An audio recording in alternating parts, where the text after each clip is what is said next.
प्रधानमंत्री नरेंद्र मोदी ने Jain international trade organisation ਦੇ ਜ਼ੀਟੋ ਕਨੈਕਸ਼ਨ 2022 ਦੇ ਉਦਘਾਟਨ ਸ਼ੈਲੀ ਨੂੰ ਸੰਬੋਧਨ ਕੀਤਾ। आजादी के 75वें वर्ष में अमृत महोत्सव में हो रही है। यहाँ से देश आजादी के अमृत काल में प्रवेश कर रहा है। अब देश के सामने अगले 25 सालों में स्वर्णिम भारत के निर्माण का संकल्प है। इसलिए इस बार आपने जो थीम रखी है, यह थीम भी अपने आप में बहुत उपयुक्त है। Together towards tomorrow. और मैं कह सकता हूं कि यही तो वो बात है जो सबका प्रयास का भाव जो आजादी के अमृत काल में तेज गति से विकास का मंत्र है। आने वाले 3 दिनों में आप सबका प्रयास इस भावना को विकास चहुं दिशा में हो, विकास सर्वव्यापी हो, समाज का आखिरी व्यक्ति भी छूट न जाए, इस भावना को मजबूती देने वाला आपका ये समिट बना रहे, यही मेरी आपको शुभकामनाएं हैं। इस समिट में वर्तमान और भविष्य की जो हमारी प्राथमिकताएं हैं, चुनौतियां हैं, उनसे निपटने के लिए समाधान ढूंढने वाले हैं। आप सबको बहुत बहुत बधाई है, बहुत बहुत शुभकामनाएं हैं। साथियों, वैसे कई बार मुझे आपके बीच आने का अवसर मिला है। आज बार भी रूबरू में आता तो और आनंद आता, लेकिन वर्चुअल से सही आप सबके दर्शन कर रहा हूं। साथियों, अभी कल ही मैं यूरोप के कुछ देशों का भ्रमण करके और भारत के सामर्थ्य संकल्पों को और आजादी के अमृतकाल में भारत में मौजूद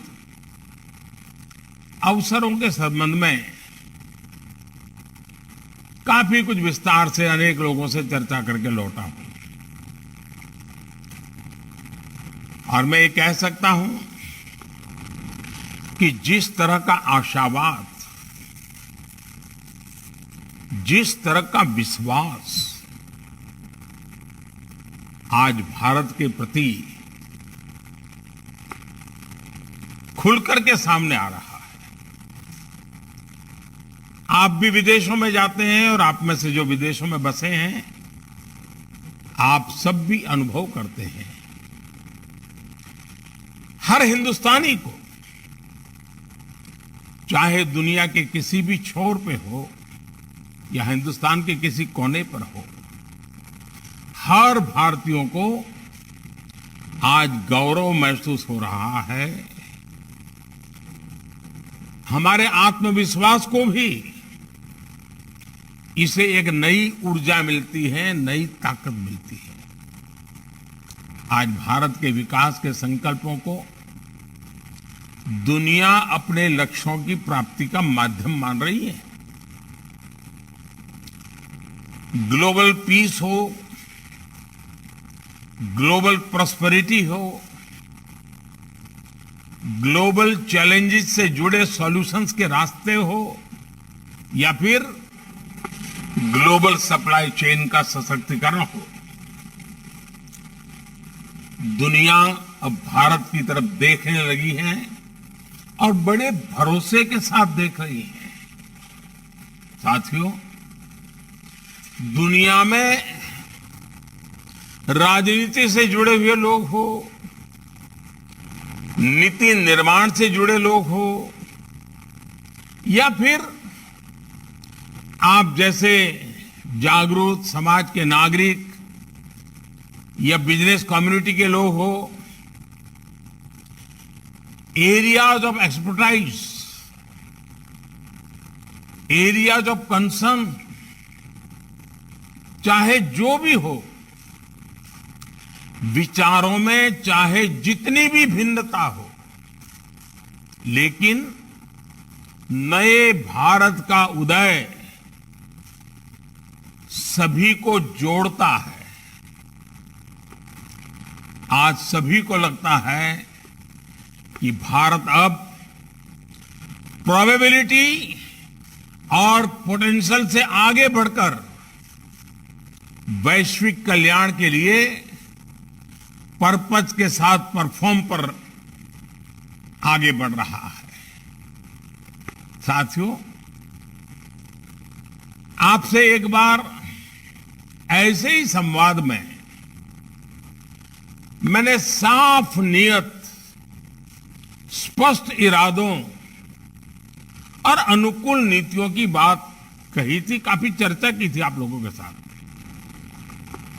बीते 8 सालों में इसी मंत्र पर चलते हुए स्थितियों में परिवर्तन जो आ रहा है, वो हम रोजमर्रा की जिंदगी में अनुभव कर रहे हैं। आज देश टैलेंट, ट्रेड और टेक्नोलॉजी को जितना हो सके उतना ज्यादा प्रोत्साहित कर रहा है। आज देश हर रोज, और किसी भी हिंदुस्तानी को गर्व होगा, नौजवानों को तो विशेष रूप से गर्व होगा, आज देश हर रोज दर्जनों स्टार्टअप्स रजिस्टर कर रहा है। हर हफ्ते एक यूनिकॉर्न बन रहा है। आज देश हजारों कंप्लायंस खत्म करके